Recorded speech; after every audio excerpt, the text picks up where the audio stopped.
Hey everyone, welcome to Reddit Readout. Today we are checking out Malicious Compliance. Story 1. Thieves. I'm a physician, my co-worker is a physician. We practice nephrology somewhere in the USA. We do a lot visits to dialysis centers along an interstate, 8 of them, and it involves a lot of driving to see the patients while they're on dialysis. The system we work for pays us mileage plus a good salary. Originally we submitted our own mileage reports and they always approved them. We were not trying to maximize the money, we both just wanted about $1,000 a month to offset wear and tear and gas on the vehicle. We were actually just photocopying the same report each month, signing it and turning it in. The original company we worked for was totally fine with this arrangement. Well, the system got bought by another system who apparently believes all their doctors are thieves. We were told we were scamming them, and from now on a middle manager would be reviewing our billings and using Google Maps to calculate out our mileage each month for us. And this person would make sure we were adhering strictly to their policy for reimbursement. Starts from the office each day no matter where you started from, doesn't pay you to drive out somewhere if you didn't see a patient but just went to sign forms for nurses, and other stupidity. Now I don't like being accused of thievery. Especially when I was sure we'd been underbilling for the mileage just to keep things easy and simple. These people don't know me, but I had an Excel sheet with all my patients, their clinics, and a schedule to drive out to them and see them all in as little time and mileage as possible. It was really efficient. So I dove into their travel policy and reconfigured my schedule, not to minimize mileage, but, within their policy, to maximize it. As a bonus, the new schedule actually has me home each day for lunch on days I sew dialysis rounds, so it saved me a little bit of money and improved my mood.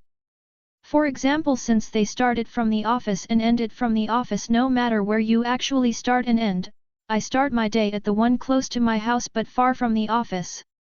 And end my day at the one on the other side of town by my girlfriend's house, where I'd usually hang out after work anyway. Midday I'd go home for lunch, get a nap or nooner, and then see a couple people in town, so I'd get paid to drive back, and then head out for the regular visits that day. Altogether, my average mileage, far from being less like they expected, is actually 90% greater. And on top of this, they're paying this middle manager to deep dive into all our billing to examine the locations and compile the report. She said just to do our 2 it takes almost 8 hours. An expense they never had before. Story 2. Want to log everything I do? Sure, I can do that. This was almost 10 years ago, contracting for a very large financial services provider. For some context, team manager was promoted to a new division, and the team, 8 of us working across 2 shifts to cover international as well, were left with 2 team leaders, we'll call them Moron Boy and Passive Gal, to run the show until the new manager was hired. New MGR joined 6 months later, or early, depending on perspective, and probably because of me. My job in a nutshell was to onboard new employees into all the required systems for their daily functions, as well as set up their email and AD accounts for server access, which was dumped on my lap a month into my job because I had prior experience, so said Moron Boy. I didn't mind the email and AD because it's literally 2 mins per account, and didn't affect my central function by more than 20 mins a day. It'll make sense soon. And audits were 30 mins a week. This all happened from a centrally shared mailbox. It's requests, so you can't determine how busy you are. On to the fun. Almost before the door hit the manager on the way out, Moron Boy and Passive Gal call us into a meeting room, and states that we must do no less than 10 requests a day, all to be logged on their call logging system, and here's the contract amendments we must sign or be fired. Being a contractor, you'd think I would shut the hell up, but nope, I just can't do being kicked in the balls, so I piped up I don't see how it's possible to guarantee 80 requests a day minimum for every team member to meet the requirement. Why not scalar the ticket count and see who did what? His face turned a deeper color and he shouts at me to mind my own business. I don't know what I am talking about. Cue my MC, which included calling my contract house manager, Sassin Funigal, explained what was happening, and after she could breathe again from laughing so hard, she told me not to get her fired. I head back to my desk, knowing full well audits are about to start in a week, and I get multiple requests to make amendments on accounts to test Active Directory security. And lo, here it begins. I got an email 2 days later to prep for a massive test.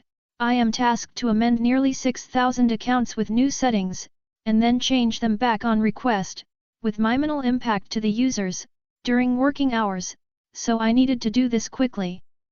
Now, any tech worth his measure out there, will know, almost anything is scriptable.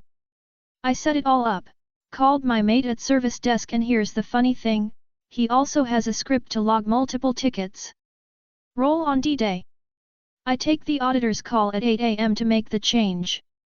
I send the email to my desk mate, and he logs the tickets in a record 30 seconds, my mailbox booms with 6K open tickets.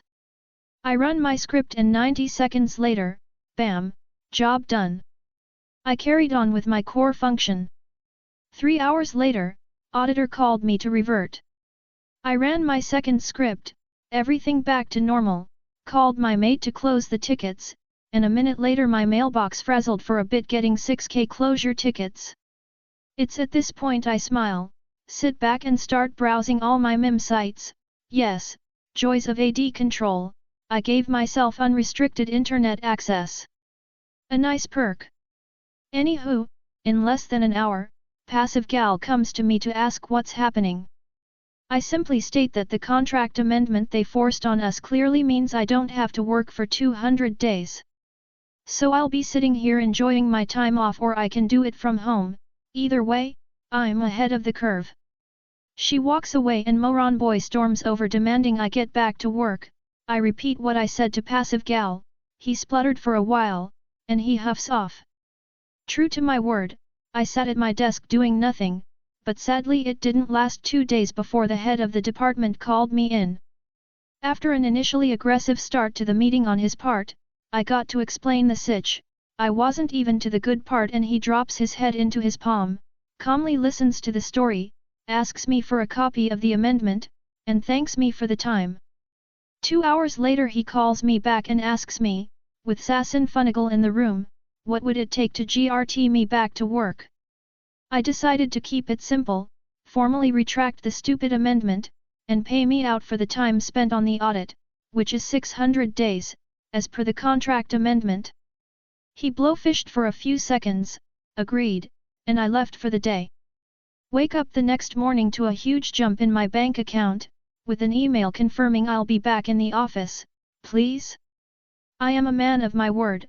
I was back at my desk, working as usual, and for some reason, Moron Boy and Passive Gal never came near me again, even when I shifted to another department.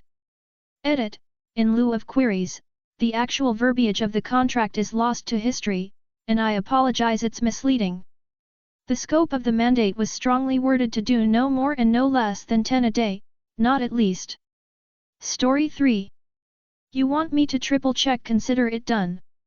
I was a shift manager at a popular fast food chain. My supervisor decided to implement a new rule requiring that all special orders must be confirmed with the customer verbally 3 times to ensure accuracy. While this policy might seem sensible on paper, in a fast food restaurant during rush, it was incredibly impractical.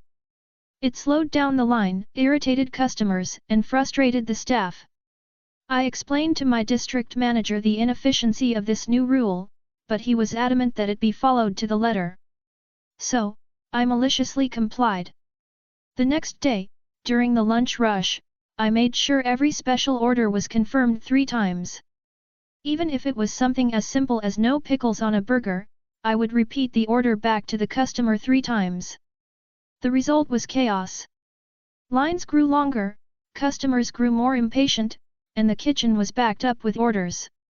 What made matters worse was that a large corporate catering order came in during this time, with many specific requests. Following the rule, I painstakingly repeated each part of the order 3 times to the person on the phone. It took forever. The district manager happened to be in the store that day, and he saw firsthand the pandemonium that his policy had created. He tried to intervene, but I politely reminded him that I was only following his instructions. Eventually, the corporate order was late, the customer was extremely upset and we ended up refunding their entire order. The lunch rush was a disaster, and we lost quite a bit of money that day in wasted time and irritated customers. The next day, the district manager rescinded the policy, realizing that it was not suited for a fast food environment. Story 4. I want the number associated with my order. Doing my best to keep it short and sweet.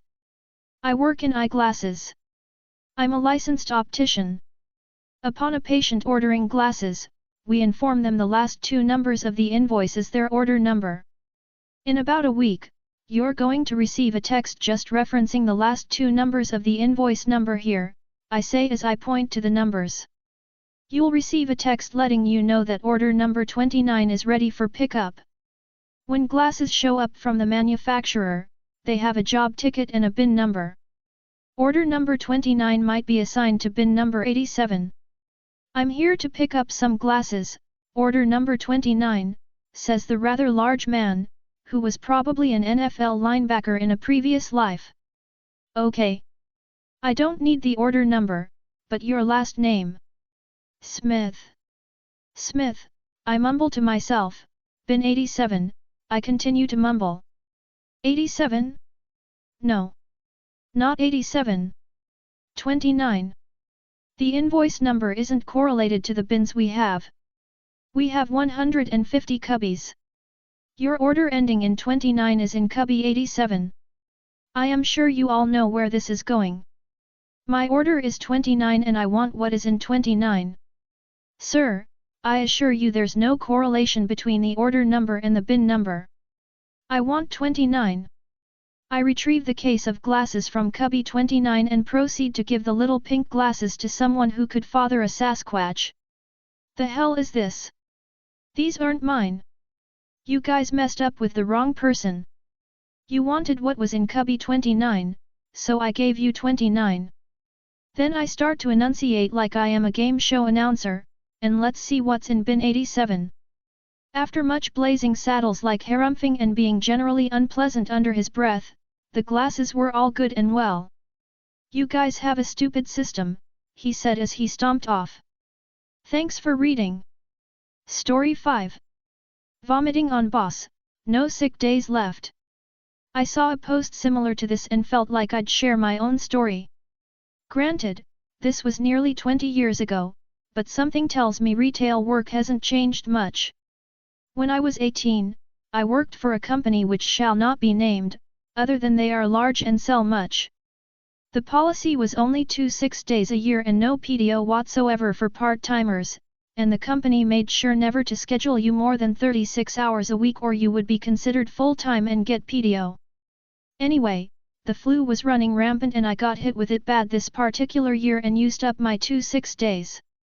I called in sick on day 3 and was told if I did not come in, I would be written up. I did not come in. Unfortunately, I was still sick on day 4 but in I went because 2 days missed is considered no call/no show and instant termination. As soon as I walk in, the store boss calls me back into his office and demands an explanation, berates me for violating the store trust, violating the sick policy of 2 days, etc. He handed me my first and only warning which said final warning on it and told me to sign. The entire time he was talking, I was phasing in and out of consciousness but as he slid the paper down to me, the motion of looking down was too much and I projectile vomited all over him. I mean puke-spewing dragon vomit. It was everywhere, all over him, his desk, the warning, etc. Even with all of that, he still made me sign the now destroyed paper and work the rest of the week. I ended up being stuck there for 7 more months before I found a much better job. That's all for today. Please don't forget to like and subscribe.